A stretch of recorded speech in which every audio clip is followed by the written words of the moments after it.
grâce, seule ta grâce. Nous voulons instaurer un état de droit. Et dans un état de droit, il y a une justice indépendante.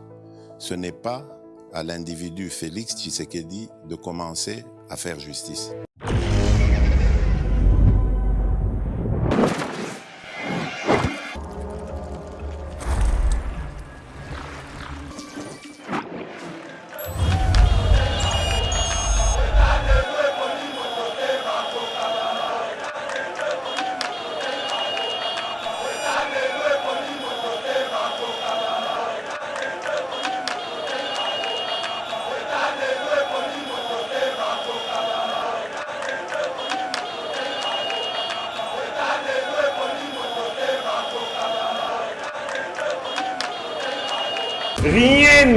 Rien ne changera. La haine, rien ne changera.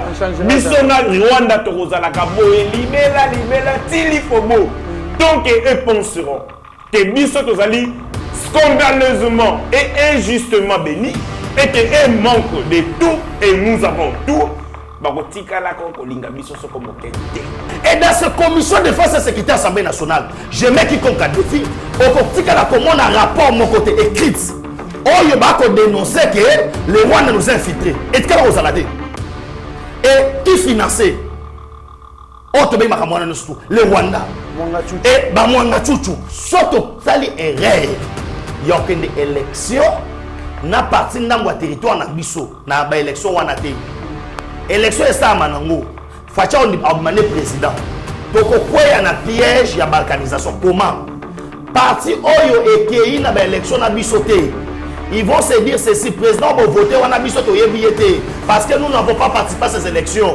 Et la communauté internationale à côté de la partie wana et ces gens-là vont demander leur indépendance. Ta grâce, seule ta grâce. Nous voulons instaurer un état de droit. Et dans un état de droit, il y a une justice indépendante. Ce n'est pas à l'individu Félix Tshisekedi de commencer à faire justice.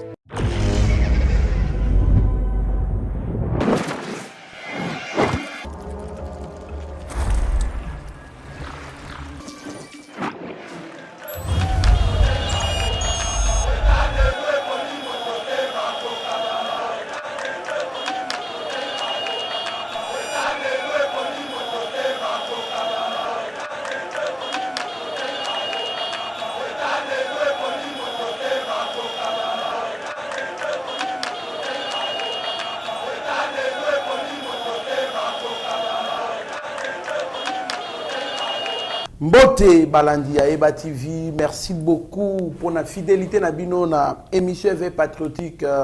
Merci beaucoup pour la remarque na bino, merci pour la commentaire na bino, merci pour la suggestion news to baliko sala na biso. Nous sommes là toujours pour vous servir.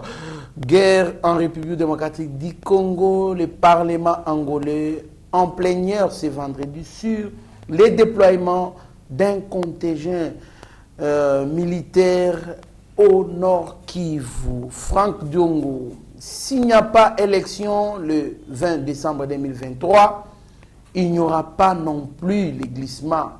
À la fin de la mandature, c'est-à-dire le 23 janvier 2024, toutes les institutions qui ont un mandat électoral tombent. Dans ces cas, nous aurons une très courte transition sans Tshisekedi pour organiser les élections crédibles et fiables. Alors, Tokomeka, naba invité na biso Tomeka ko zo maloba oyo to concilier ngo na article 70 ya constitution ya République du Congo totala qui dit vrai RDC Rwanda, le régime de Kagame rêve debout lorsqu'il pense dominer la République démocratique du Congo. Félix Tshisekedi.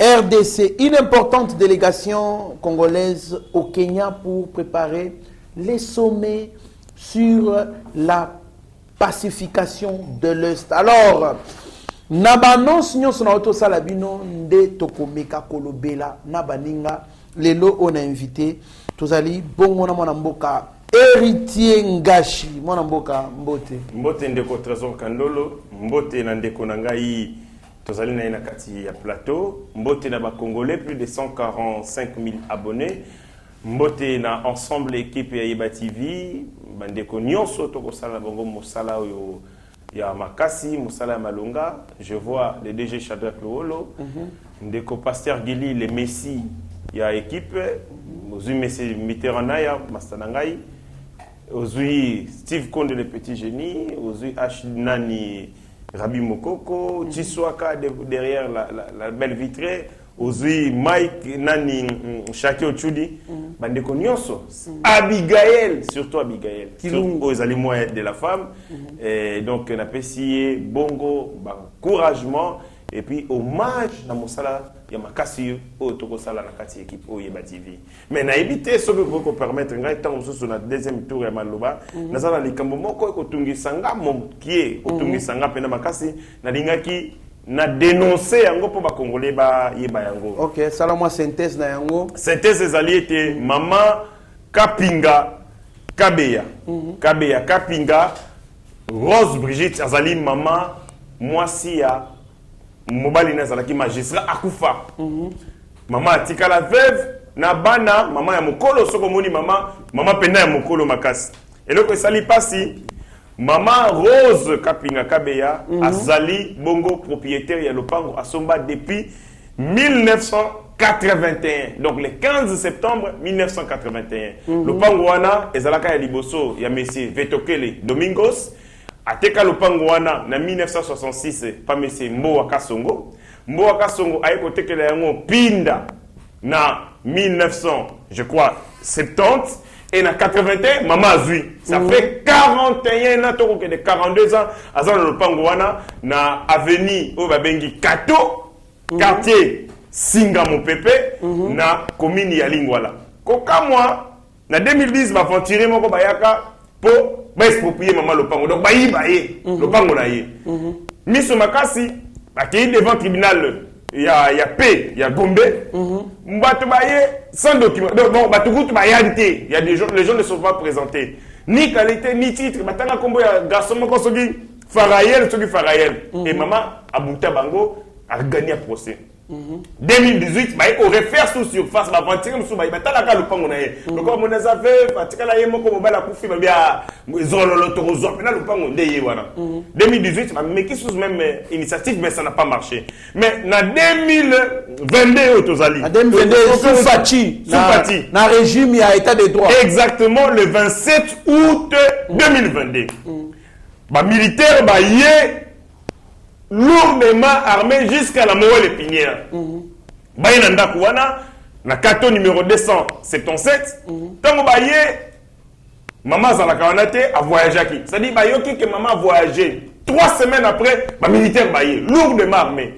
Locataire a fait na kati yanda Kouana, a kenaki Mosala, a tiki bana na yamike, ba mineur. Obi que ba militaire ba continue na kati yanda ko. Babandino liboso parce que ce sont des maisons commerciales libanda ba maison commerciale ezali bazu biloko eza wana babwaki libanda babwaki na kobwaka wana batu bakomi koleka bashege bamoneki ko lokola fête penda biloko ya batu s'il vous plaît après bakoti na ndaku bakuti na toilette bana ya locataire mibale bakosokola bana basi mais bobima toko bima nini toza bolumbu toza Adana Eve, toko bima ndenge ni toza motakala. Ba militaire ba yisi bango, bobi makaka bongo, boko nekosisa ko sokola na balabala, po toko déguerpir. Toko sokola na balabala, ko sal ndenge ni. Ba bimisi bana bakola ta sous-vêtement na balabala. Vraiment. Ozoka. Derrière ça toko tala maman derrière ça. Bon, ba comme ba toko luka mais mingi ce sont un groupe qui est mafieux, qui va travailler en connivence avec le tribunal de grande instance qui est à Sagombe. Batou va connaître la maman, baza magistrat, mais sous ba collègue, ancien collègue mobile naï. OK. Donc des tingai boye, ngana kufi, siko le pango ya mwasi na ngai yo okobetango. Vous avez un niveau. Ce sont des magistrats et tribunal de grande instance qui est à Sagombe, baza na kata dossier wana. Longola wana, ok, conservateur et titre immobilier. Gombe. Moussala ya mabe wana. Maman azali détentrice, il y a certificat d'enregistrement depuis janvier janvier 2014. Or, en matière, il y a un registre, il y a un certificat d'enregistrement et c'est inattaquable après 2 ans. Donc, si on a un certificat d'enregistrement, et ça lit 2 ans. Donc, maman a droit magistrat. Les magistrats. Maman Goutou a commis, avocat n'a commis par excellence Rose Mutombo. Rose Mutombo a instruit. Alors, il y a un dossier maman ou malamu. Il y a un avocat, un conseiller maman Rose Mutombo. Et qu'il y a des zongi. Et qu'il y a des zongi. Na inspectorat général des services judiciaires. Donc partout. De la femme. Une injustice subie par une maman, c'est une injustice où va faire subir la nation mobimba. Maman Kabeya, Rose Kapinga, akolela na mokonzi ya mboka. Akolela na bakondi ya pareil judiciaire. Akolela na maman ministre ya justice. Akolela na maman Denise, maman ya bana ebele. Maman na ye awa maman Kabeya azana balabala akomi mitelengano. Bato ba ko sala dossier bazalaki na posa baboma ye ata na AVC pour le pango ya yo ko représenter toute une jeunesse. Investissement na yo bomo ina nyoso. Mais bako ke libanda ezapo na baboma ye ba récupérer le pango na kimia. Mais nzamba ko batela iti lelo mais na sengi maman Denise, maman ya bana ebele ayoka mawa a s'impliquer na likambo ya maman Kabeya Kapinga. Merci beaucoup mon mboka héritier Ngashi tozali pe lisusu na plateau na mona mboka Benjamin Mwanasuka pièce contre pièce l'actualité qui signe son retour après Mobembo azaki nango mwana mboka mbote mikolo ebele na Mobembo betela biso qu'est-ce qui s'est passé Rumeli boye batu ba réclamer au makasi Mbote ndeko Trésor Kandolo Mbote na mon frère Héritier Ngashi que j'aime bien il est très intelligent et Zaradmi bien ko sangana na bandeko bazara mayele po et les vacances et raisonnement et vraiment na sepeli mingi d'abord kukutana biso sunesika oyo na pesi bandeko nyonso tu tozana ba on ayeba TV Mbote passer Gili Bokwala ndeko Mitterana ya DG Shadrack Polo Steve Konde Mathieu Swaka Rabi Shagi Ochudi Meshak et Abigail parce que aux amours de la femme on a profité pour souhaiter bonne fête de la femme il y a Bassignon surtout to meke un peu kolobela parce que makambo yo na yo kaka na ona moni te Fachi azali phénomène de rotation Kandolo je comprends pourquoi beaucoup de gens bazo banga to na belle élection. Ah bon? Je comprends pourquoi bazo banga to na belle élection parce que ba ko betama all les mêmes et na yeba kite ke mokonza mboka asopi ba école na Congo et kotonga malokola mayeboboy. Babilili ezali rien que na territoire où il y a Dibaya 50 écoles ya kotonga ma ya mumpia ça veut dire mwana oyo azali na mwana il y a des vidéos awa oyo ndena oloba awa on peut kocha yango oso komba il y a des vidéos oyo so ochete mobi non la kisi école moi ata moko ata mibala ata misatu faute ya matériel faute sanitaire mokonza mboka musaleza makasa pourquoi na osenga na équipe ya communication bato ba gérer la direction communication mokonza mboka vous devez faire des reportages osomon au moins natama Kabila rokoya ko inaugurata au centre moroboy ya dembetu to ya mbetu moko mona basali yango o révolution modernité o soki chantier en marche mais o Fachi asali o ngamoko na moni et awana koyebisa yo 3 axes oyo ko fungola Congo mobimba to banda kotambola o azolunga ba Congo azokele tikatanga e bandi da musala parce que atoloba awa Kasai central les en centre ngamo na moni ba égyptien ba kotonga nzela ba image ezali ozomona ba uti kananga ti na point lebo e ba uti kamwe chati na point lebo po ba tutana boy misale sama déjà mbujima ekananga n'en parlons pas na béton papa otali kanivo banda kasa ezala nana ba mona ba béton bongote grâce à mokonza mboka et puis nzela ya kalamba mbuji oyo ko sala keno biloko utangola ya projet Chilejel na yebisi yo c'est du jamais vu Ah bon? C'est du jamais vu. Bah mon na bon ça banzela maintenant Fachi Nzamba sur le kumu. Ça va permettre que aujourd'hui le col la canne en centre de contraso quand nous la robe na madame tolongwa awa to keti Lubumbashi. Boko ya na mutuka papa boko miwa na pasaka nga bozuitre. Bo mo bimana Lubumbashi. Nzela wane ko permettre que biloko zo uta mwanda. Biloko zo uta bomba, biloko zo uta Bakongo et l'équipe bandundu pa e Kasai Chikapa po ngamo na sali nzela wana. Na koyebisa yo vraiment nazaki na semwa makasi ya komona que il y a de ce gens là et loko ko manquer biso je peux dire c'est les moyens et na batu ya bonne foi les gens qui disent seulement na ba émission que non vous devez vendre positivement l'image du chef de l'État faire des voyages pareils ça demande de l'argent aux hommes aux senga to vendre les sous positivement et en même temps to senga na bakonzi Fachi a fait beaucoup et niveau de communication na biso awa eza tellement bouquet na on a moni je tiens à remercier le chef de l'État et na ebisio na mwana ngande candidat. Très bien mwana mboka Benjamin mwana suka et zo senga ba moyen mingi pona ko kita ba place à bongo ko lakisa ba image mais je pense que ti monsieur sila to ko lukato senga ta image moko totala quelques écoles oyo oyebaki na filmer parce que moi-même je suis conscient que tine la kingai ba image ya bekolo mwana mboka héritier ngashi guerre en République du Congo. Le Parlement angolais en plénière ce vendredi sur les déploiements d'un contingent militaire au Nord Kivu. Apparemment les Camerounais qui maloba komi kola tanzoto. Et cependant, on en a parlé avec vous il y a je pense 48 heures. Kagame est très inquiet tant qu'il va annoncer descente, déploiement militaire angolais na République du Congo. Et au moment où nous parlons maintenant, c'est le Parlement qui est en train d'examiner cette question-là pour battre déploiement militaire. Qu'est-ce que vous en dites à propos de ça? Ceux qui ont ça la torture et pas y a criminel pour Aloba et Sengara.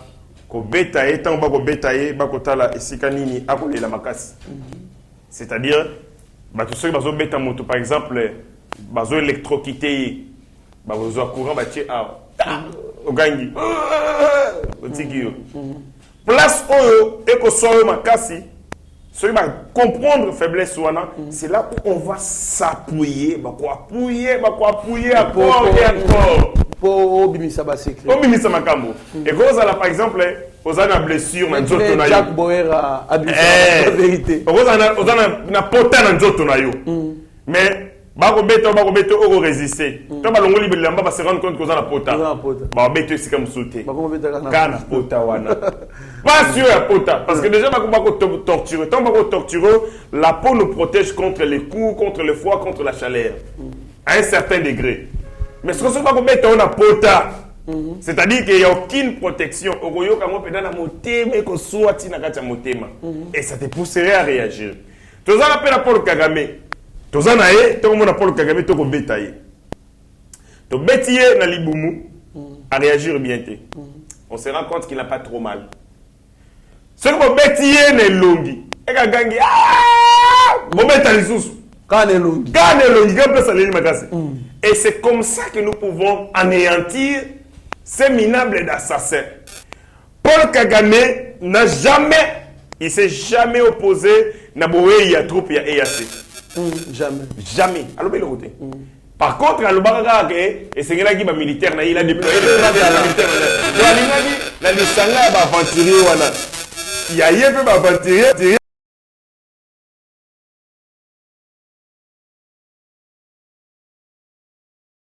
Armée angolaise. Paul Kagame dans tous ses états. Ayebi bien que Congo n'est pas Congo, bazali na histoire commune na Angola.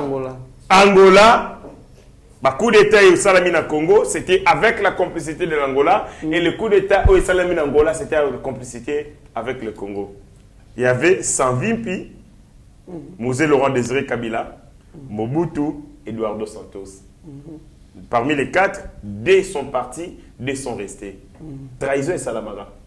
L'un a trahi l'autre. Après, si Koto, Pesanga, on a repéré Koto. Il y a un moment que le 1997. L'histoire de tigre. Voilà. C'est-à-dire que tu solo la rende, aide-moi à faire ceci là-bas. Il n'a pas ça là-bas. Ou à trahir, ou pas trahir. Et c'est comme ça. L'Angola a participé à des efforts de guerre mingi à la République du Congo. Notamment avec Boye Nabango Bayaki sous la demande de Mosé Laurent Désiré Kabila. L'Angola a participé à la pacification de Yambo Kanabiso. Botang et la histoire de Yambo Kanabiso Congo. Je mets quiconque au défi.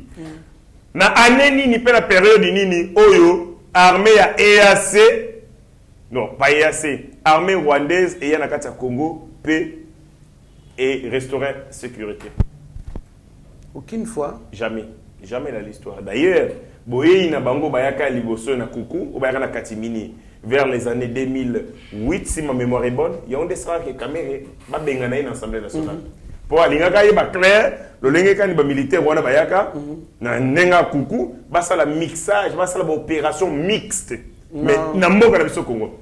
Donc c'est clair que na registre wana, il faut aussi tous à la niveau ya ko salaka l'histoire de l'armée. L'histoire de l'armée, c'est important. Il y a quoi été banani bazalaka bali na biso, banani to bunda, babunda aux côtés ya biso, biso met bunda aux côtés ya banani avec sincérité. Et quelles sont les prouesses de ça là? Ba victoire ni to gagner ka. Lelo to betaka masolo ya Gambela, to betaka masolo ya Sosa, to betaka masolo ya Sayo. Ce sont des territoires que l'armée, la force publique, l'armée na biso ya Liboso et gagné na bamboko wana na Kenya, l'Éthiopie notamment. C'est-à-dire que nous avons participé à l'effort de guerre aux côtés de l'État Missoussou. Mais à quel moment les Rwandais ont un agenda opposé à celui de la République démocratique du Congo? Naturellement. Naturel, mais c'est naturel. Bango Baza, ils ont battu à Passi, au Bafana Rapemena Batambongo. Ceux qui ont lié le côté, ils ont Kamikoua. Comprenez? NO bazana ngo pona biso eza naturel. Et aussi la kate. Ba mona ka lokola nzambe alakisa bango libabe, pesa bango libabe, ozwa libabe. Que nzamba pesa tout pour ma voisin. Rien ne changera la haine au bazana ngo contre biso. Rien ne changera. Misona Rwanda toroza la kabo libela tilifobo. Donc eux penseront que biso tozali scandaleusement et injustement bénis. Et qu'il manque de tout et nous avons tout. Et les dirigeants politiques rwandais vont à chaque moment exacerber, c'est-à-dire sa fibre pour émater sa animosité. Il y a des Rwandais. Et puis c'est une motivation. Il y a des Congolais. Et puis c'est mobile. Le problème est déjà là. Biso tozana nyonso bango bana lokote perceptive pour le développement économique na bango non bango ba kotala aka pa na biso mais Suisse ezana nini Suisse ezana lokote Suisse bana lokote Suisse est le commissaire stable sur le plan il y a Union européenne c'est parce que va créer un environnement financier ya malamu ba ko attirer ka ba banque ba ko sala bako exercer l'activité na bango na mboka na bango bako percevoir ba taxe ba impôt bani l'économie na bango est fondée sur le Congo donc maye union sur Paul Kagame c'est comment tuer au Congo pour la joie donc moyibi moko donc vie na union so comment na tobolonda ko batuna kota par réfraction ça c'est qu'on appelait à l'époque les razzias oui les razzias bokoti pas koti bobomi boyibi ozondi voilà mona. Maintenant, un homme comme ça, tant qu'on était que l'armée angolaise, qui n'a jamais été, je dis jamais l'armée angolaise, n'a participé à une exaction et à Congolais, ou à une tuerie X ou Y. C'est vrai, à un certain moment, tu as un problème, quand on dit que c'est le Premier ministre, et aussitôt on a déployé les militaires, négociation seulement, tu fais la qui vient. Mais les petits Rwandais, et les petits Burundi, le Ouganda, par moment aussi le Burundi. Moi, je Burundi. Bazali lié par les sons, bazali lié par l'histoire, bazali lié par la race, bazali lié dans l'intérêt. Ce que tant que tu bateau, bazali lié dans l'intérêt à Rwandais. Lenga. Et je demande au gouvernement de la République, bon, mon Paul Kagame a agité, n'a boyé une troupe angolaise. Bon, botia célérité, traiter ces dossiers avec célérité, ba troupe angolaise baya awa au moyen possible to ko s'appelle Zimbabwe. Zimbabwe. Mais wana ndé bobomi Kagame. Merci beaucoup. Zimbabwe. Et puis madame bien. Parce que les gens disent non, il y a des troupes belé. Non, c'est pas la première fois. N'importe au Congo, armée, il y a Libanda et il y a Kaka. Il y a Kaka pour participer dans l'effort de guerre rebelle. Le problème, il y a insécurité à Congo, c'est un problème à Congolais. Au moins, ce sont les autres qui ont créé Yango. Yango Bissopé, on évite les autres pour résoudre les problèmes créés par les autres. Merci beaucoup, Mwana Mboka Héritier Ngashi, Mwana Mboka, Benjamin Mwana Souka, Parlement angolais, Bazali, na plénière Lelo, pour étudier déploiement yaba militaire angolais na terre. Pendant que Kagame est trop inquiet. Mwana Mboka, est-ce que vous pensez que Kagame aza inquiétude à Kagame eza natina parce que bango bako se comporter ndenge mususu na ba militaire ya EAC na terrain. Merci beaucoup mon frère Tessor Kandolo. D'abord il faut to me kempe kozonga na histoire hein. Inquiétude ya Kagame eza pour na mbala liboso te. Pour Angola ça bete frappe. Na ba Congo. Angola bete frappe. Eza pas mbada. Angola oui. Azolela pona somo. Rwanda kanga ba Congo bakatela biso courant. Bakatela biso courant. Je me souviens à l'époque toza kota ba Rigini bakanga oto bengi ba Congo. Bakatela biso courant.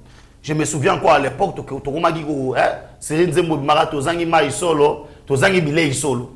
Et likolo ya banyangala kata. Fono nyangala kata. Nyangala kata boye. Bazwa frappe à Kosaranate. Armand Ngolès côté salara 3 jours et 2 jours. Ba libéra Inga, ba libéra Bisika tout bakangaki. Et don yami bali. So tali ba armée wana nyoso to yé. Ezana langue mo baloba bango nyoso. Ouais EAC. Baloba bango nyoso Swahili.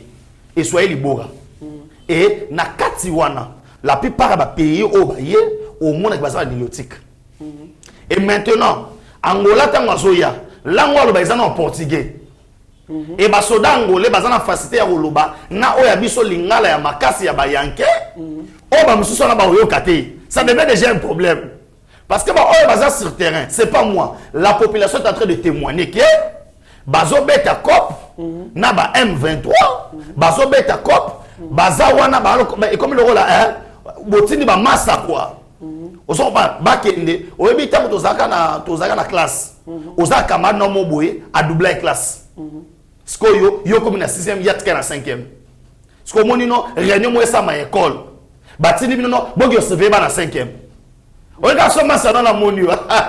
Asa bila ngelo awa kando la zone lo osala kate. Wotala Benjamin awala mutu na ngai. Osomon, c'est comme ça mais Rwanda c'est la king. Ça veut dire à mon que bo c'est loté. Bo changer na bino ka batu teni mais moral idéologie c'est longo moko. Avec maintenant l'Angola ayebi que idéologie c'est longo moko te. Pourquoi? Makambo euti awatende votre so kandolo. Makambo to moni parlement. Il y a Angola accéléré accès à Basodan et Balongo en Angola ba na Congo parce que Edouard Nani Zora Lorenzo n'était pas d'accord na imposition oyo président de la France à Congo. Je vous rappelle qu'Emmanuel Macron était porteur d'un agenda. Il y a Koluka, ton négocier, nous imposer un accord, qu'on dit l'accord direct entre le gouvernement congolais et les rebelles du M23. C'est pourquoi on dit que l'Angola n'était pas d'accord. Il y a un moment où il y a un pays à Tambolaki. À Tambolaki, à Gabon. Le Gabon qui est d'accord parce que vous avez vu une délégation au Conseil de sécurité au na Congo et ça qui est conduit par l'ambassadeur il y a France et adjoint Zaki ambassadeur il y a Gabon auprès il y a Nani il y a Nations Unies et pays a mis ça tout sur le Congo Brazzaville. Vous savez comment les Congo Brazzaville sont des traîtres parce que dans la mesure du possible pourquoi nous invitons l'Angola et nous laissons le Congo Brazzaville on peut dire qu'on peut donner maintenant la confiance à nos frères. Les deux capitales les plus rapprochées du monde. Mais nous partons vers l'Angola. Et au moment où il donne échanger. C'est pourquoi on a fait cette réunion. Quand Emmanuel Macron est arrivé au niveau de l'Angola, l'Angola n'était pas d'accord. Na Makambouana. Nous avons dit Angola, le dit que non, na minute on doit accélérer les choses. Parce que il y a eu un plan où il fallait Salamaki. Bande tout le monde va Burundi, Ouganda, tous ces pays-là. Il y a une stratégie. On devait pousser l'armée congolaise. Il y a qu'au CD Goma. Tant qu'on a cédé Goma, on allait nous imposer maintenant. Parce que Awa, fait ce qu'elle dit, Azali, Kokende, na chaque sommet en force. Parce que Goma est poété. Pourquoi il y a Goma, et il y a qui est repoussé, il y a ciment, pour que nous négocier. Donc, Basuko, il y a comment il y a Balingesko, Basa Nini, Bapesa, Bango, accès, mais information à vérifier, j'ai vu des photos. Où Basuko, il y a des Français, na Rwanda, on a vu des officiers français au niveau, il y a Est la République, plus précisément à Bunagana, en train de parler qu'on peut sa commandement militaire. Il y a beaucoup à boire et à manger. C'est pourquoi l'Angola n'a qu'à sa casquette wana. Pour voir que les lots par pays Oyo réussi à doter na mindu qui est belé en Afrique. À part Centrafrique, c'est l'Angola. Baza pays à Liboso Oyo réussi à attaquer la banque sous-marin et pour attaquer la banque porte-avions. Il y a un moment qui même ça coûtait même les départs et Eduardo de Santos. Et aujourd'hui, l'Angola c'est un allié. Auto travailler na yé na makambu ya koluka ko reconquérir auto ben intégrité na biso à la traitant de contre Kandolo on doit dire aux gens que il y a un accord au bali ba sinise biso tant on commence na makambu élection na expliquer yango il y a un accord au bali ba imposer biso la fois c'était venu avec son fameux accord il y a ko imposer biso et hier au niveau de Dubaï il y a ici pays au basanga na kilobi na Dubaï ba pays ni to za Congo Brazzaville toi na Gabon France yemoko toi na Kenya toi na Kenya et puis tu na Congo na Congo Brazzaville 5e pays et Kiningai et na Ouganda na Yemoko Qatar. La réunion était consistée à quoi? Les Français n'ont pas digéré parce que les gens clament ici. Tu sais qu'il dit à Emilien Senani Macron et tout consort. Bah Français va digérer et le quoi na ça li bango soni. D'où alors tu sais ce qu'il n'accepte pas le fameux accord. Il y aura sommet et tout consort. On peut s'attaquer même à la vie. On a des avertir bateau. Pour nous, on a comment on a bloqué le plateau. Les gens, bon, excusez moi les fois des gens candolo, bafinga biso, n'importe quoi. Ce sont des vies auto en danger. Ces pays est infiltré dans le niveau moko poye, il y a quelqu'un comprendre dans côté. Nous avons candolo, na yiba mo parenthèse mukena kangapo, na pesa malu bandeko na ngai. Est-ce que vous voyez quand Kabila a signé le Rwandais accord en 2009, a préparé qui bango politiquement. 2009 babandi au côté. 2010, 2011, basali branche politique na au niveau Assemblée nationale. Il y a un moment comme en 2011, ti Kabila lungwa ki Jeannette Kabila azaki na auto bengi conseil na niveau Assemblée nationale, il y a justice et sécurité. Non, il y a commission défense et sécurité. Et dans cette commission défense et sécurité Assemblée nationale, je mets quiconque à défi au côté de la commune un rapport mon côté écrit. Oh, il va dénoncer que les Rwandais nous ont infiltrés. Et qu'est-ce qu'on a dit? Et qui finançait? Le Rwanda et Mwanga Chuchu. Tala, Tozalina Atro. Nous avons celle de l'Assemblée nationale, Towangana Te, Tozana ba Rwandais, et ba comme ça, ba Congolais. Et ces gens-là, l'arrestation à Mwanga Chuchu. Ba otika na komona, tala, ba ko lukandenge nyon surtout, boulon na ba bima. Et aujourd'hui, les Congolais sont en train de faire na kamwe de votre soka ndolo lobby. Congolais mo kamatao, oche na ba groupe de nabisote, kagama beti bat. C'est n'importe quoi. C'est des bêtises ça. Azo betabali. Photo wana kanta, tant yo Congolais. Ozi photo à Kagame, a betabali. Oko publier yango. N'intérêt ni. Merci beaucoup Mwana Mboka Benjamin Mwana Souka. En tout cas, ils n'allaient pas si mingi. Comprenez que ces pays ici, nous devons beaucoup l'aimer, puisque Makamboki a changé car on a connu Mboka. Mais Soki, to commission c'est quoi Mwanga Chuchu, m'a plein. Manga Chouchou Trésor Kandola za congolais. Non, plein. To comment le rôle a yena ndengeni. Na ça va trahir. Voilà. Merci beaucoup mon Mboka Benjamin Nasuka, mon Mboka héritier Ngashi. En fait, ce que Manga Chouchou est en train de faire, c'est pas trahir. C'est aider son pays. Aider son pays. Il ne trahit pas. Parce que s'il était congolais, là on devait dire qu'il est en train de trahir. Mais comment il est député national? Non, il est député national parce qu'on a préparé l'infiltration. C'est ça. Il est congolais. Oui, il n'est pas jusqu'à la congolais. fin du contrat, il est congolais. Congolais à papier. Parce qu'il est, mais oui, congolais à papier, mais avec congolais. Voilà congolais, voilà, député. Voilà pourquoi les gens qui combattent loi Oyo, Yachani, preuve yang Oyo. Preuve yang Oyo. Admettons que Mwanga Chouchou, président de la République. Mboko Oyo. Biso tolingaka contraire ya bolamu na biso. Loi Chani wana esala batu nini? Loi Chani, la loi Chani, la loi des pères et des mères.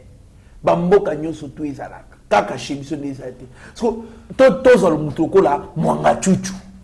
Na bambongo na wana chef de l'État parce que jour qui peut postuler président national parce que ceux qui Azarias Roubé a postulé président national. Président de la République plutôt candidat président de la République. Là, comme plus forte raison. Mwanga Chouchou Koutou. Ayebana na été. Ayebana na écouté que oh Rwanda makasi. Ayebana na été par rapport à Azarias Roubé. Ils ont monté.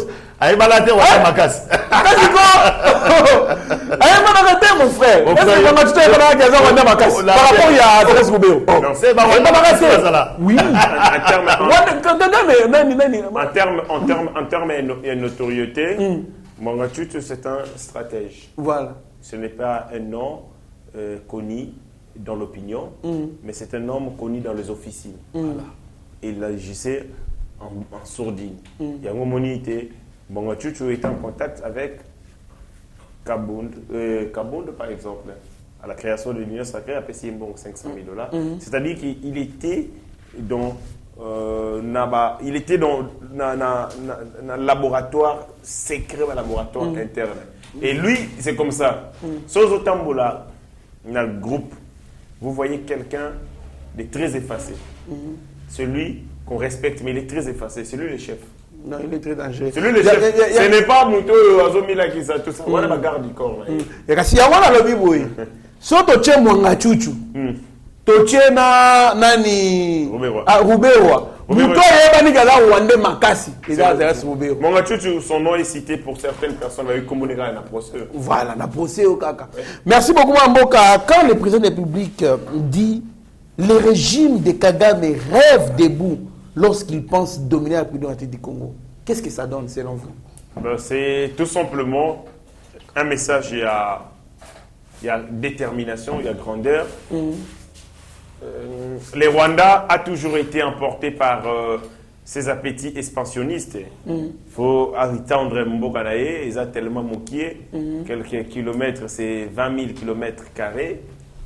Ils ont moqué, et donc il s'est dit, c'est comme le fleuve Congo. Pour Naye, Sengeli a étendre superficie Naye, territoire Naye. Il faut étendre bongo démographie Naye. Ils auront un sérieux problème parce que moyenne ni ezali na Rwanda aux densité na bango moyenne en ezali à peu près 300 habitants par kilomètre carré. C'est la moyenne la plus élevée en Afrique subsaharienne parce que chez nous ici c'est 50 habitants par kilomètre carré. Donc bazali mboko yo ba kangana antasé le la soso et dans les jours qui arrivent ba comme le Rwanda ndeti ba tige alimet. Et donc pour lui il faut à étendre, expansion un peu pour que nous reconquérir un nouveau territoire. Il est dans cette lancée. Mais Sikawa, il fait face à un Congo. Hier, c'était un Congo dirigé par ses amis, ses complices. On a la même stratégie, c'est-à-dire on a injecté les gens de l'autre côté. De l'autre côté, il y a la frontière pour que ces gens-là exécuter à l'interne, matérialiser. En fait, comme les options, espions. Oui, dans la Bible, pour que ville est tombée, je crois que c'est quoi, Jéricho, une ville comme ça dans la Bible, on a envoyé des espions, et ces espions, et tant qu'on va pour conquérir une ville, cette femme avait la vie sauve parce qu'elle était là comme espion.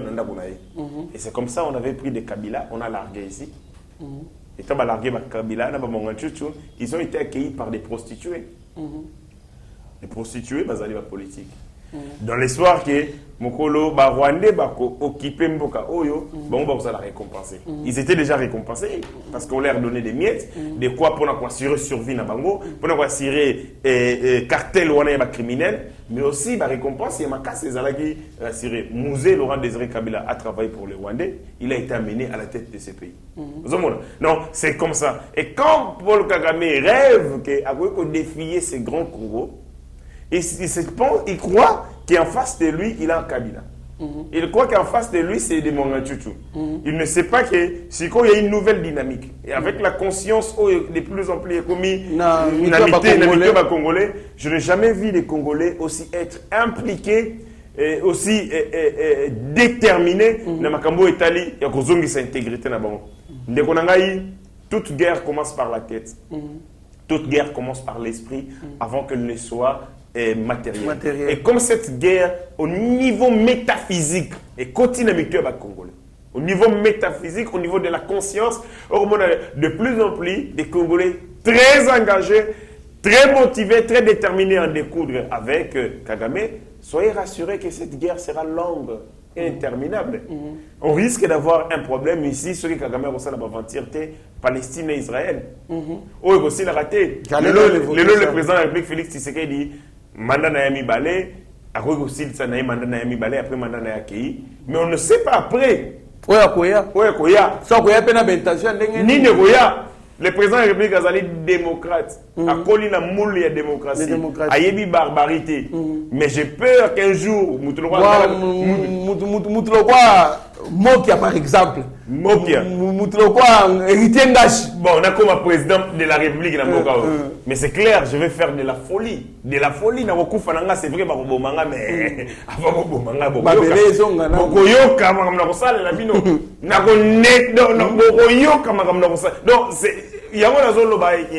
il se trompe. Il pense qu'en face de lui, c'est un Congo de chèvres, un Congo de moutons. Il pense que le pays est dirigé par... Non, le pays est dirigé par un lion. Et derrière lui, il y a des lions. Niamikie, Lionso, donc, tout ce qu'il est en train de penser, ce sont des prétentions utopiques. On se réalise jamais. Moko Congo, même pour les Congolais, on pouvait se décider de faire le pont national. Même parmi nous, même son frère. Ils ont essayé plusieurs fois, ça n'a pas été. Son frère, même Bissomo. Merci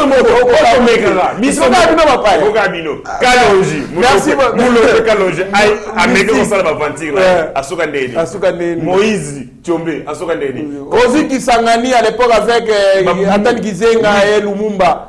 Et Simbate. Soko kako meki, soko meki ka onote. Bamulele.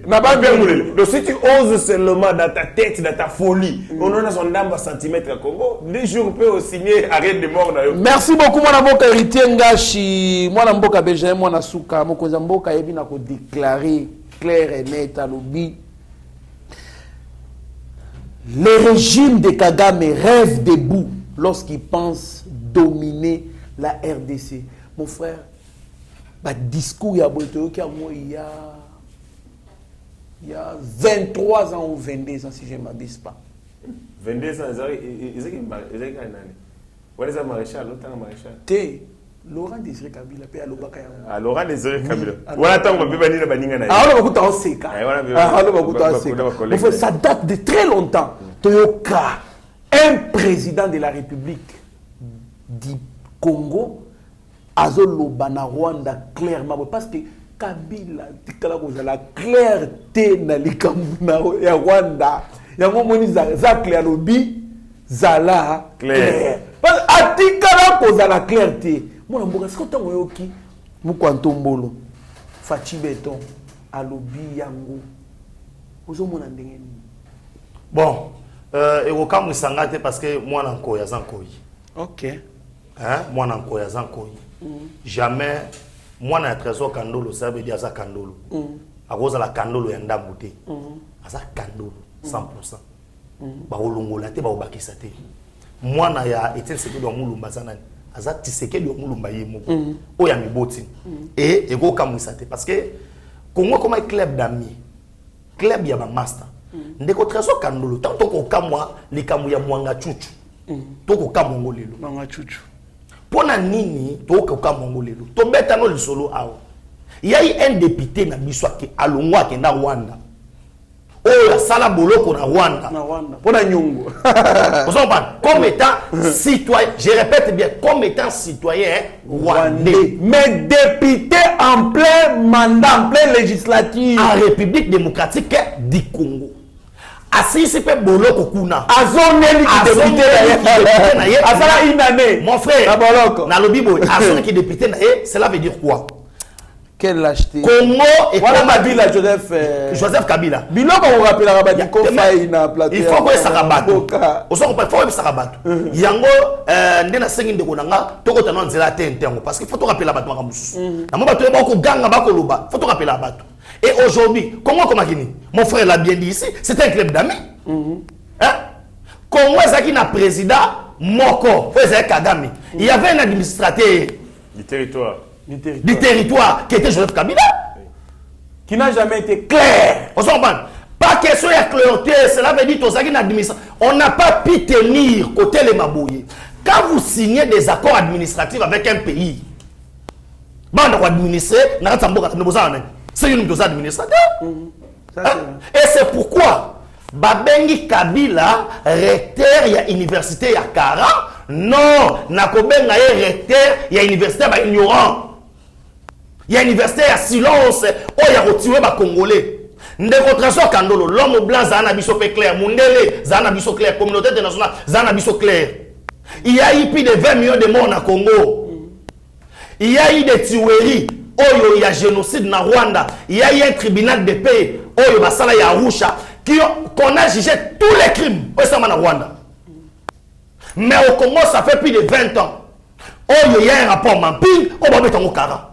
Pourquoi Kabila ne pouvait pas plaider pour le rapport Mamping? C'est pourquoi Fati dit ceci. Kagame a kanisate ki ezaka yewana. Ndeko Trésor Kandolo, wana mwana na yo, type mwa beta ke na kwe. Aebika ke mbalo yo atambola ye moko. Abeteka dikofi wa mona nga mutakange liboko yo. Yo mto beta mwana nga bolit. Bolit mususu akwe na sa abandi mbango. Fio kimbango. Nakutela papa bango. Ne wa musiko Kagame yoko melaye. Fachalinga bisa biso ke awa sko ngata tana bino na telebi. C'est Kagame ko boulete ke zalo ko mambuza ya kala. Ndeko Trésor Kandolo, NON partout. Kagame atindi mwana musala na Macron mwana musala Kagame. Moni Macron mwana musala Kagame. Parce que ba koro Kagame sina ba ita sina ba nini? Ba France ba yaka madiemba, to simba saki to sala visite Rwanda, boya sala. Il a envoyé son émissaire. Ce que moni Karo Macron Zouagi, Tshisekedi répondait à Kagame. On doit prendre à nous respecter. Les petits pays Rwanda ont s'imposé, quoi imposer biso makambote. On doit prendre à nous respecter de Trésor Kandolo. Mon frère bien mais sans le Kabila, sans le Kabila za nani donc acolyte mwana ya administrateur ya Kagame. Mais balobi Tshisekedi eyindeli akeko luka Kabila po Kabila asungaye basala glissement à 2 ans. Ndeko Trésor Kandolo. Siliki wakaza élevé Kabila. Non, s'il vous plaît. On nous devons élever. Wana na biboya. Banay balobi yango. Banay balobi. Oyebi yango te. Banay balobi. Ke Tshisekedi azaki na Togo. Nani alobi yango. Na lobi boye. Banani balobi yango. Article belé combien yango. J'ai mis ça. C'est un bassesse. Mon frère, article ce sont des bassesses. Mon frère, nous avons un président aujourd'hui qui a sa fierté na biso. Pour la toute première fois, à part ba pays Afrique de l'Est, il aussi ba tombokeli ba ni ma France té. En Afrique centrale ba ni na biso. En Afrique centrale to teleni boye, to gifler président français. KO debout. Pour la toute première fois, tous les Nabaro Katumbia Fouta. Bangono surtout, il perkite ya Fati, il perkite ya Boy. On est tout loué. Mon frère, Nabaro Ebsayo, hein. Tu reprends la mission de émission, pendant 1 mois, tu le verras, maman Fati. Il y a une remise en yoté, accord na Kabila, accord na Boy. Quel est cet accord? On a signé na Kabila, Kagame a déjà à genoux. Non, on a signé Kagame perkite à sa Kawazo Baluka.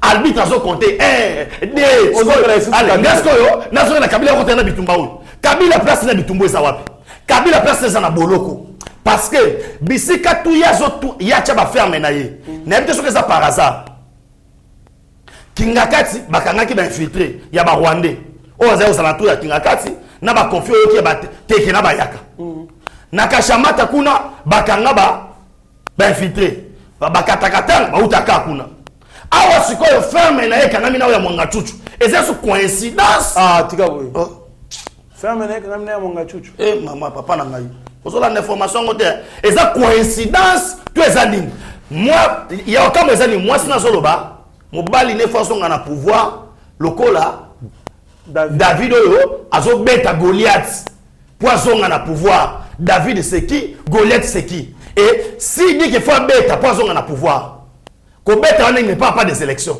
Parce que dans l'élection, Kabila s'est représenté. Ça va nous parler du coup d'État. Ce qu'on va gagner grand golo. Mwanga Chuchu. Il y a un moni fachaza à l'aise.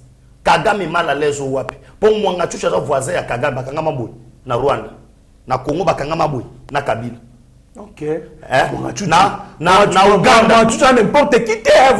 Je comprends pourquoi. Même négociation. Ngashi, Alobaki. Likambo sont traitant avec beaucoup de sérieux. Et j'aurais même appris. S'il vous plaît, sont traitant avec beaucoup de sérieux. Donc ça peut être la délivrance de la pluie dans le Voilà. Dans salon, les Rwandais avaient faire au Babengaka échange à prisonniers. To libérer Mwanga Chuchu, to zwa obi babata ko manani. Bo bazotanga Laurent Kunda Batouare. Le Rwanda avait livré Kunda Batouare en échange avec Mwanga Chuchu. Ba négociation on ba sala kango wapi? Non, ba sala kango. Yoka, eza biloko oza mutu ya autant de diplomatie. Il y a ceux qui se disent dans les médias. Eza na ba biloko. Mwanga Chuchu congolais. Yango na zolo baboy. Mwanga Chuchu congolais. Non, ba ko bisa ba document, ils vont prendre. Dans la diplomatie, Mwanga Chuchu congolais. Kasako na zoba, il doit subir sa peine. C'est pourquoi je vous dis que toza to kangi baleine. Au moins de toi na prison makala, ba renforcer. Pour toi, on a baleine. Andolo. Et Nandolo, toi, on a baleine. Merci beaucoup. Makala. Ça, Makala. Oui, ça, Makala. Ok, bah, Makala. Batunaye, moi, groupe, il y a Batune, au thème Sissi. Tu vois, il va en Andolo. Merci beaucoup, Madame Boka. Benjamin Nasuka. Toke, déjà Nasuka, émission Nabiso. RDC, une importante délégation congolaise au Kenya pour préparer les sommets sur la pacification de l'Est. Madame Boka. Négociation. On peut donner. Négociation. Si. Avec les M23. Non, négociation oui. Vous savez, en termes il y a accord, en termes il y a guerre. Il y a certaines guerres qui se gagnent par la négociation et d'autres se gagnent par les combats militaires, les terrains militaires. Dans la vie, ils ont mis balé batira en gros, soit au sangisi en gros, soit au altérer en gros, au timoko et s'imiter au bakisi mususu. C'est ce qu'on appelle la stratégie et la force. Stratégie, beaucoup utiliser à c'est que la force a échoué. La force peut gagner là où la stratégie a échoué. Les négociations, c'est de la stratégie. Mais si la quatrième stratégie, il existe des rapports de force qui déterminent ici. Les grandes guerres et ce qu'il y a des négociations. Les négociations, pourquoi? Il y a des accords de cessez-le-feu. Il y a des accords, notamment, il y a la reconnaissance, il y a statut victorieux par rapport à Moutosa vaincu. Et donc, ce qui est négociation, qu'il y a des négociations, tout le monde sait que négociation veut dire qu'il y a la M23 dans le Boko. Solo na M23. Négociation, c'est les jours où tu as Rwanda. Oui, jour tu nettoyer Rwanda, tu bomber Rwanda, tu larguer ma bombe, peut-être tu vas Soko Rwanda, tu nettoyer Rwanda, communauté internationale. Non, tu vas Soko 27 et hier. Tu vas tu fani d'abord la table de négociation. Tu signer partie non agression. Ah. Tu es ici. Rwanda est soutenu. On va neutraliser ce Rwanda. Tu vas signer ce partie non agression. Et ça rentre les États. Donc, ça arrive qu'après avoir qu'on bête à Bibotou, pas moto bozalaki na ye. Il faut reconnaître que vraiment Nazui dans le couteau et il n'a aucun pédé bien. C'est-à-dire Net Allemagne. Net Allemagne. Ne babeta kaye. Si, mais tous les traités sont salamaka. Les traités ne se salamaka après la guerre, c'est pour reconnaître le statut de la puissance sur eux ils ont dominé. Que yaya Nazui bien bobotu, na 21 jours, na beta mina kokite, na lembi yaya to yokana. Et puis vous signez les accords avec la part de non-agression. Vous c'est décidé, yé abeta abundisaka yote. Ça va arriver un jour. Je rêve un jour. Rwanda va signer un document. Il va signer un document qui ne va plus déranger, tourmenter les Congolais. Après, il va t'indier. Il va pécier coltan. Il va pécier nengi mamonga tutu. Moi, on a mon ce qu'on a vécu là-bas, ça va arriver. Et donc, ce qui est négociation, c'est la cadre, parce que les gens estiment qu'ils pensent que les négociations, les trahison, et la guerre, non. On discute, on négocie, on parle. La Russie, va ça les tomatico, mais on va renégocier. On a mis Rachid Erdogan, le président turc, avait tenté. Avant que la tragédie, et ça la Turquie, avant la tragédie, avait mis en place des mécanismes et des négociations entre l'Ukraine et la Russie. Donc les passerelles, il y a des négociations, il y a un solo, et ça la bon, les filles sont rondées. Vous en avez guerre, mais peut-être qu'il y a un convoi humanitaire. Et bon, il solo là. Et donc dans tout ça, moi je pense que toutes les perspectives, les chefs de l'État étaient clairs.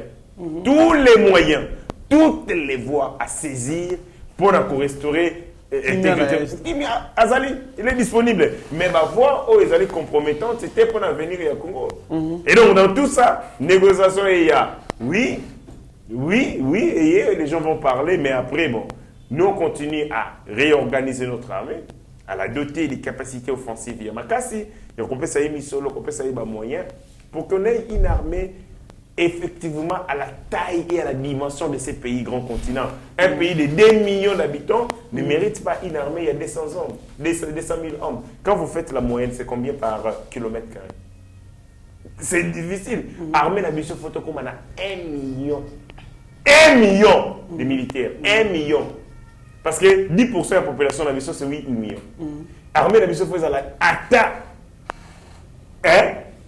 Même 10% c'est 8 millions. Et ça leur atteint 1%.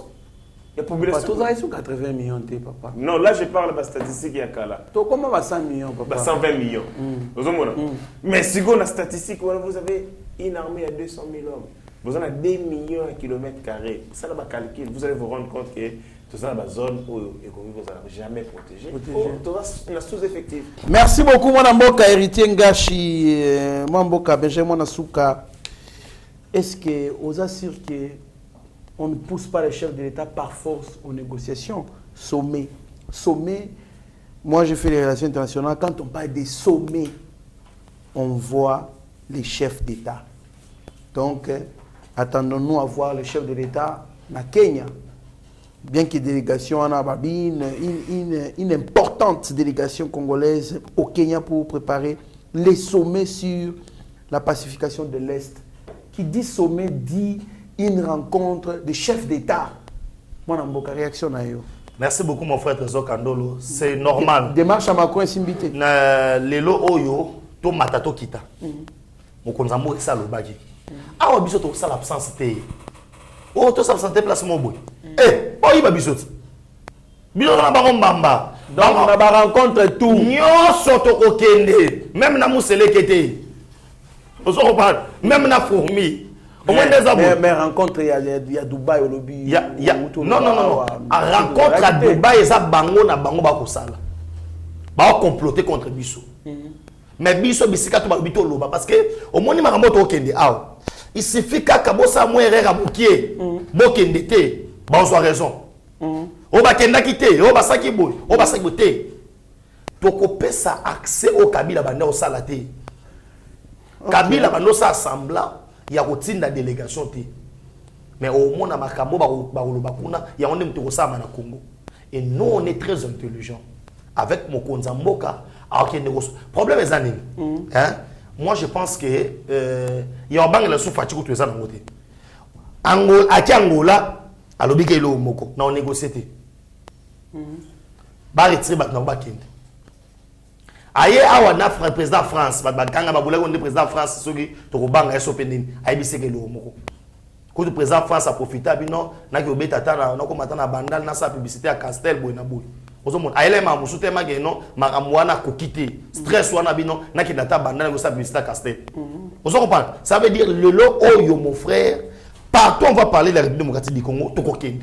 Okay. Mais avec un seul objectif, Yakolobake, le Rwanda nous a agressés, Akamata ba troupe na ya M23.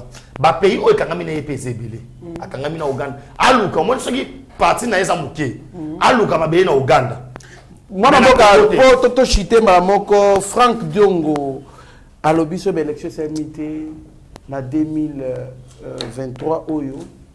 Donc à partir il y a les 24, si je m'appelle, le 23 janvier 2024, Tshisekedi quitte le pouvoir, transition à Moukié, et que ça, il y a tant Moukié pour que ça, il élection crédible et fiable. C'est sans Tshisekedi. Mon amboka, est-ce que ma déclaration, ils ont respecté la Constitution? Bon, merci beaucoup. Na reste pas plateau, on ne répondre parce que si vous n'avez pas besoin de répondre, vous avez sa question parce que oyo lo belanga na mutu anzala vous comprenez ozo lo belanga wana lelo ako défendre Katumbi tout consort il faut son nga place na nazala ki ko moi de au mwanga chuchu asali biso c'est Katumbi osala biso fois de nango so azo rêver ba élection par rapport ya Katumbi apesa mbongo d'abord Katumbi apesa mbongo oyo fallait ba louer nini moso ki ya rassemblement so ya nini oyo ba welela ka permanence wana yena mukuna Mukuna lobake bachango ni na renaissance awa na kota avenue na triomphal awa ali mbongo muto mais fa ndongo ko ali mbongo et puis so akota ka boloko c'est parce que mbongo ba pesa kaye pa ya Katumbi ale po basala ba marche basala ba boy akabola kango bien te nde ba ninga ba seda po bakanga mais c'est ça la réalité parce que lelo tango ko lobela mambo élection mon frère Trésor Kandolo article 70 et c'est prévoir ma réunion surtout au cas où l'élection aux alaté on a ça un problème moi maintenant zonga na ibisa batu boye Frank Diongo azobetager à Katumbi na Emmanuel Macron yo ka deuxième procédure ça boye soto ke élection na parti namu ya RDC la ndanga loko no bango lelo ba fungola pena bo zonga grand plan de boko zonga pena boye soto sali erreur yo kende élection na parti ndambo ya territoire na biso na ba élection wana te élection esa manango facha on abmané président toko kwea na piège ya balkanisation comment parti oyo ekei na ba élection na biso te ils vont se dire ceci président va voter wana biso to yebiete parce que nous n'avons pas participé à ces élections et la communauté internationale à côté de la partie wana et ces gens-là vont demander leur indépendance. Toni makokende na ba élection te nga na zo bo élection te toni mande okende na ba élection te non to sala kaka mais Masisi Bunaga na ba voter te to kokende poto ko na PHT nous irons aux élections na parti nyonso ya RDC. Mon frère Trésor Kandolo héritier là je viens de me rappeler on a bossé na Nkutuke superficie na biso zara 2,345,000 km². Si la CENI a monique bureau na ye il faut ça na Bunagana il faudrait pas que contraintes sécuritaires et empêcher agent CENI que moi que na nini na yekuna ezate s'il y a des contraintes sécuritaires nous n'irons pas aux élections tobongi sa contrainte sécuritaire wana. Si nous osons seulement aller aux élections avec une partie à RDC, qui n'a voté, tu perds. Très bien, mon amboka, Benjamin Nasuka. Mon amboka, héritier Ngash, Malona Malobaya, Frank Diongo, Walobi. Donc, transition sans Tshisekedi, une courte transition pour avoir une élection crédible et fiable. Frank Diongo azalo kola bayaya na biso oyo basila valeur bamisambisa pe babebisa lokumu ya famille na ba quartier so auto benga ba sera quartier ba via quartier quand le regard est oh ta kuluna ya famille bangashi ta kuluna ya batel oh ba l'examen septembre comment l'examen on munoko azobanga alba abebisa vina abebisa vina kota Frank Diongo azaya ko na mama Denise donc midi pourquoi epani ba nommer na Jekami.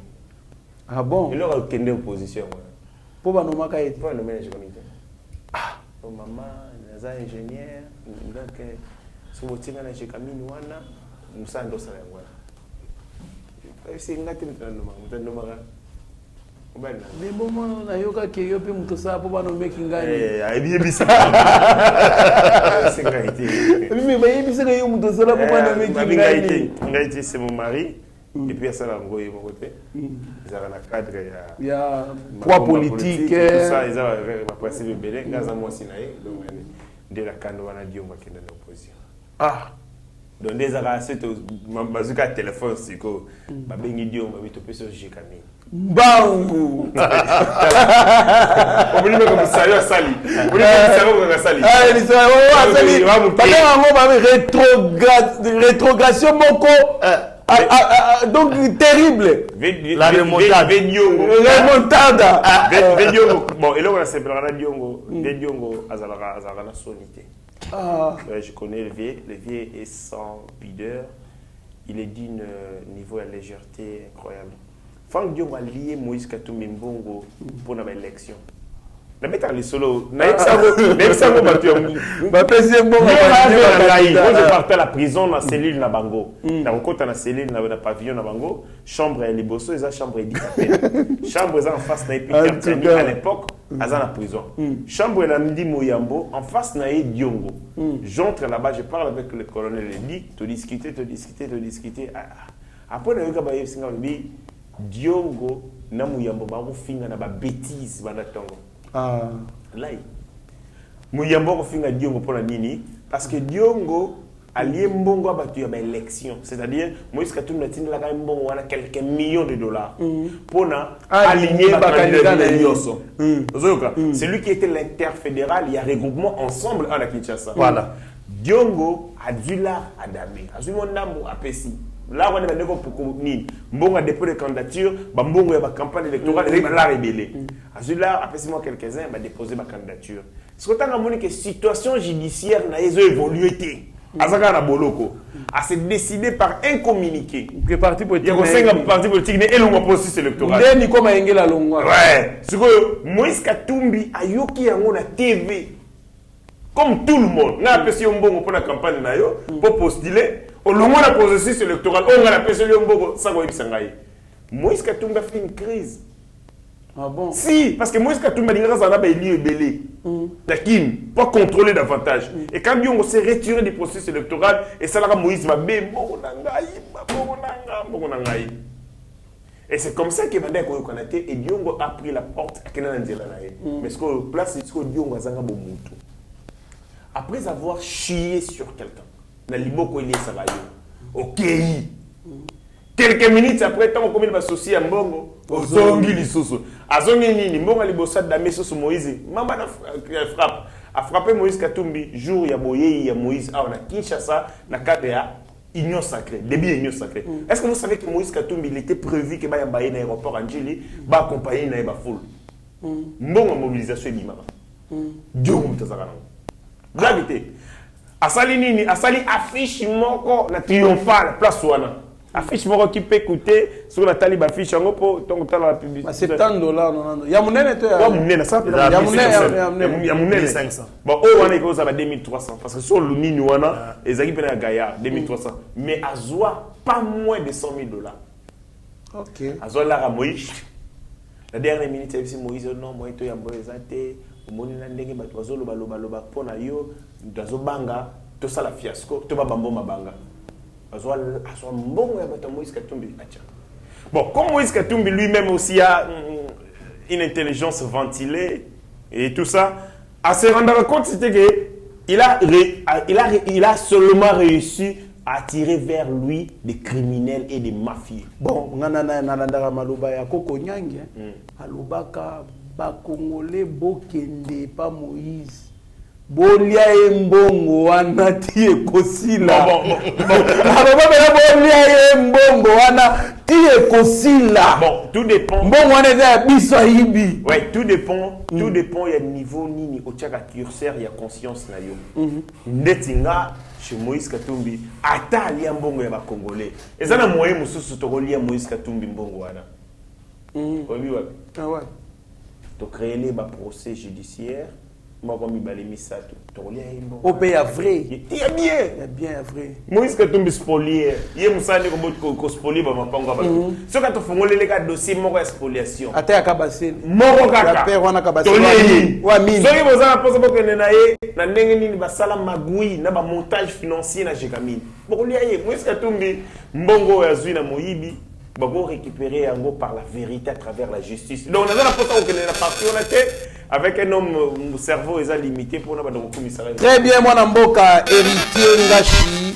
Tala caméra ya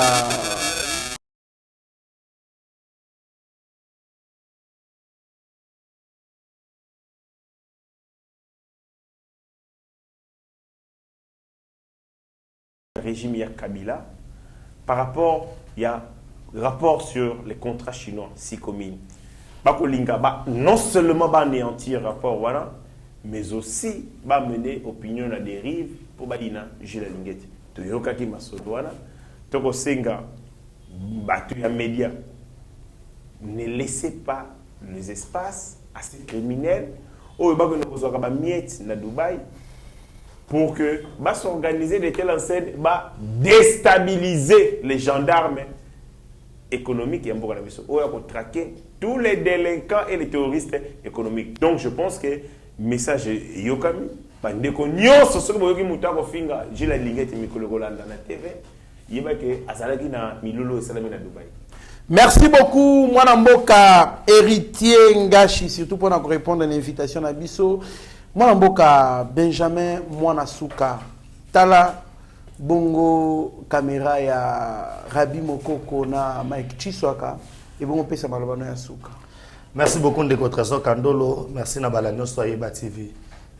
Numéro échangé gâté soza pour se contacter là plus 243 970 40 89 57 et tika na souhaiter joyeux anniversaire na Belbiche Lema et Koloaza na yo mukolo malamu pona yo et aneo mubo bakisi soso et bakisi lo soso makambo et belé na vie na yo et Kolo a continué toujours na kobatela la yo na bosani pété ba congolais o nyon surtout batunaki tozongi déjà awa hein pour to panzantegaka ndenge to mesana.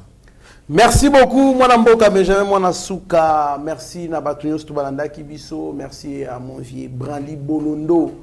Merci à notre président Chims.